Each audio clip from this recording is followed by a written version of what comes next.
চৈত্রে শেষ বেলায় গরমের দাপট একেবারে চরমে উঠেছে। শনিবার পর্যন্ত দক্ষিণবঙ্গে তাপপ্রবাহের পূর্বাভাস। 4-5টি জেলায় স্বাভাবিকের থেকে 4 থেকে 5 ডিগ্রি বেশি থাকবে তাপমাত্রা। শেষ চৈত্রে গাঙ্গেয় বঙ্গের একাধিক জেলায় তাপমাত্রা 42 ডিগ্রিতে পৌঁছতে পারে। কলকাতায় গরম ও অস্বস্তিকর আবহাওয়া বজায় থাকবে। চলতি সপ্তাহে 38 ডিগ্রি ছুঁতে পারে কলকাতার পারদ। আজ পুরুলিয়া, বাঁকুড়া, 2 বর্ধমান, 2 মেদিনীপুর, ঝাড়গ্রাম এবং বীরভূমে তাপপ্রবাহের সতর্কবার্তা। বেশ কিছু জায়গায় লু বইতে পারে। রবিবার এবং সোমবার ঝড় বৃষ্টির সম্ভাবনা রয়েছে দক্ষিণবঙ্গে। বজ্রবিদ্যুৎ সহ হালকা থেকে মাঝারি বৃষ্টি হতে পারে। বৃষ্টির পর আগামী সপ্তাহের শুরু থেকেই গরম কিছুটা কমতে পারে। উত্তরবঙ্গে ইতিমধ্যে বৃষ্টি শুরু হয়েছে, কাল থেকে আরও বাড়বে।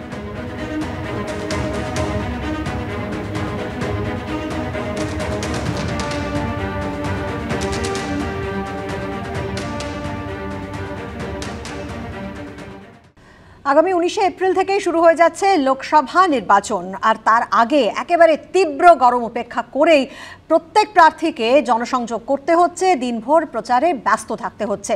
শরীর সুস্থ রাখতে মানছেন কোন ডায়েট, কি খাচ্ছেন তমলুকের বিজেপি প্রার্থী অভিজিৎ গঙ্গোপাধ্যায়, দেখুন।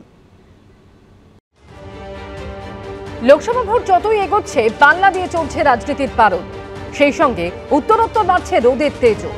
আবহাওয়া দপ্তর বলছে চলতি সপ্তাহে নাকি দক্ষিণবঙ্গে বেশ কয়েক জায়গায় 40 ছুঁতে পারে তাপমাত্রা। তাই বলে কি প্রচার থামানো চলে?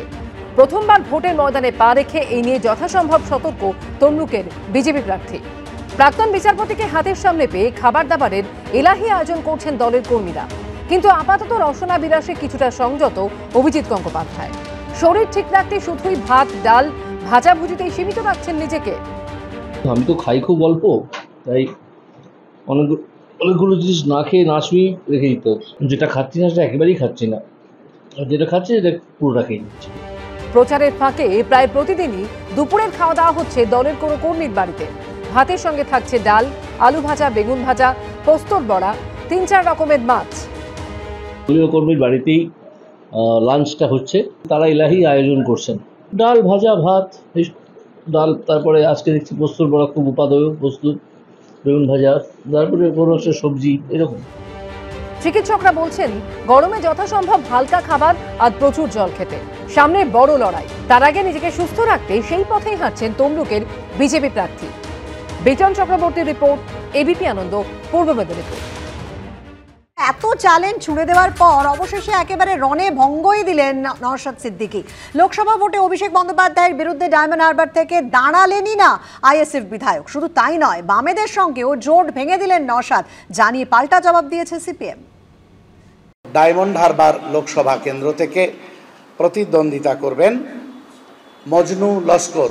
শেষ অবধি ডায়মন্ড হারবার থেকে লোকসভা ভোটে লড়ছেন না আইএসএফ বিধায়ক নওশাদ সিদ্দিকী।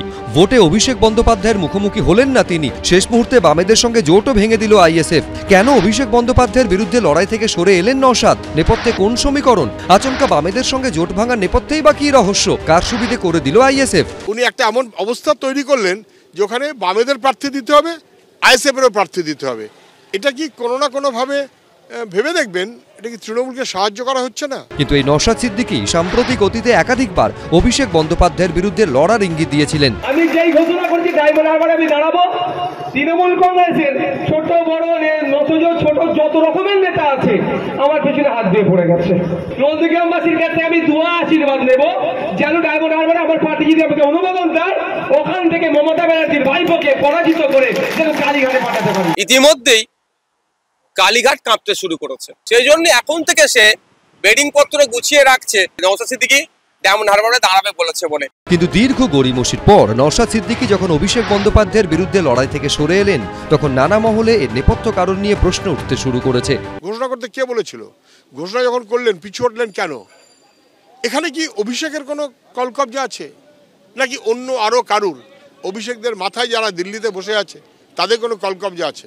এটা এমন ব্যবস্থা করো বাবা যাতে অভিষেক কিছুটা সুবিধে পায়। অভিষেকের বিরুদ্ধে 1:1 লড়াই হলে, 1:1 মানে বাম কংগ্রেস আইএসএফ, এই লড়াই হলে অভিষেকের হার নিশ্চিত ছিল। সরে আসাটা আইএসএফের পক্ষে যেমন ক্ষতি, তেমন তৃণমূলের পক্ষে সেটা লাভজনক। বামেদের সমর্থনে বিধায়ক নওশাদ সিদ্দিকী। লোকসভা ভোটে অভিষেক বন্দ্যোপাধ্যায়ের বিরুদ্ধে লড়াই থেকে কেন সরে এলেন নওশাদ সিদ্দিকী? কেন ভোটের মুখে হঠাৎ করে বামেদের সঙ্গে জোট ছাড়লো নওশাদ সিদ্দিকীর আইএসএফ? কংগ্রেস তো সব পুরো ভিলেন হয়ে আছে, দেখতেই পাচ্ছে। জোট ভাঙার দায় লেফটকে নিতে হবে।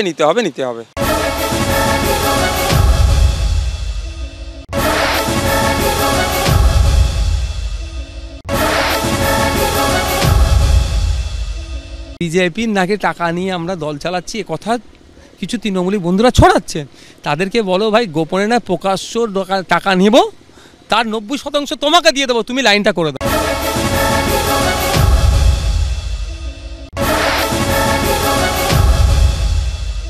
আমাদের পার্টির স্টার ক্যাম্পেনার নওশাদ সিদ্দিকী, সেই স্টার ক্যাম্পেনারকে যদি একটা নির্দিষ্ট লোকসভা কেন্দ্রে আমরা প্রতিদ্বন্দ্বিতা করতে দাঁড় করিয়ে দিই, তাহলে এই স্টার ক্যাম্পেনারের যে মূল কাজ, স্টার ক্যাম্পেনারকে কাজে লাগিয়ে পার্টির যে অগ্রগতি গোটা বাংলায় ঘটছে, এবং সবচেয়ে বড় কথা, গোটা বাংলার প্রতিবাদী কণ্ঠস্বরের যিনি প্রতিনিধি, তাকে এভাবে আমরা একটা নির্দিষ্ট কেন্দ্রে আটকে রাখতে চাইনি।